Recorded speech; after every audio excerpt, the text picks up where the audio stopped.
Hi friends, hello Kundalakesi. இப்போ பார்த்தீங்கன்னா நம்ம ரீசெண்டாக நடந்து போயிடுதுங்க, நம்ம கண்ணுக்கு தட்டுப்பட்டதாங்க சப்பாத்தி கள்ளிப்பழங்க. உங்கள் ஊரில் இதே மாதிரி நீங்கள் சாப்பிட்றீங்கன்னா மறக்காமல் கமெண்ட் பாக்ஸில் கமெண்ட் பண்ணுங்கள். இந்த பழம் பார்த்திங்கன்னா நம்ம ரிஸ்க் எடுத்து பொறிச்சு சாப்பிட்றதாங்க நன்மை இருக்குதுன்னு சொல்லுவாங்க அந்த காலத்துலலாம். அதே மாதிரி தாங்க ரிஸ்க் எடுத்து முள்ளில் பொறிச்சு சாப்பிட்றது, கேர்ஃபுல்லாக பொறிச்சு சாப்பிடுங்க.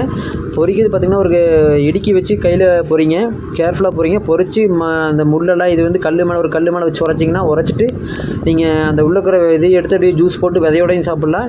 இல்லை அப்படியே பிச்சு சாப்பிட்றதா இருந்தாலும் உள்ளே பார்த்திங்கன்னா ஒரு ஸ்டார் முள் மாதிரி அந்த ஸ்டார் முள் எடுத்துகிட்டு சாப்பிடுங்க. பார்த்திங்கன்னா சரியான மருத்துவ குணங்க. சப்பாத்தி கிளைங்கிறது பார்த்திங்கன்னா சரியான மருத்துவ குணம், இதில் இயற்கையாக வளர்றதுங்க. நான் கத்திக்கோலில் வெட்டுறேன் பார்த்திங்களா, அது இயற்கையான விளையாடுறதுங்க, நல்ல சரியான சத்து வாய்ந்துங்க. யாராவது சப்பாத்தி களி சாப்பிட்டீங்கன்னு மறக்காமல் கமெண்ட் பாக்ஸில் கமெண்ட் பண்ணுங்கள். எந்த ஊர்லேருந்து வீடியோ பார்க்குறீங்கன்னு மறக்காமல் கமெண்ட் பாக்ஸுங்க. டாட்டா. சப்பாத்தி களிங்கிறது சாதாரணமான பலன் நீங்கள் நினச்சிக்காதீங்க, அது என்னென்ன நன்மை இருக்குன்னு சொல்கிறேன் கேட்டுக்குங்க. பார்த்திங்கன்னா கர்ப்பப்பையில் பார்த்திங்கன்னா கட்டி இருக்கிற பிரச்சனை ரெடியாகும். நீர்க்கட்டி பிரச்சனை இருக்கிறவங்க லேடிஸுக்கெல்லாம் சாப்பிட்லாம்.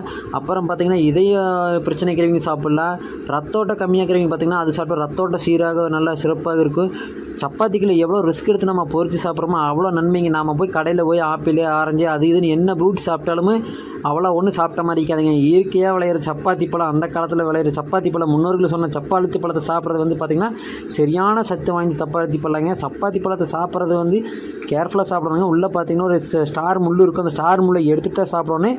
பொறிக்கிறது அதே மாதிரி தாங்க, பார்த்து ஒரு இடுக்கி வச்சு கேர்ஃபுல்லாக பொறிச்சு சாப்பிடுங்க. எந்த ஊர்லேருந்து நீங்கள் வீடியோ பார்க்குறீங்க மறக்காமல் கமெண்ட் பாக்ஸில் கமெண்ட் பண்ணுங்க. டாட்டா, பாய்.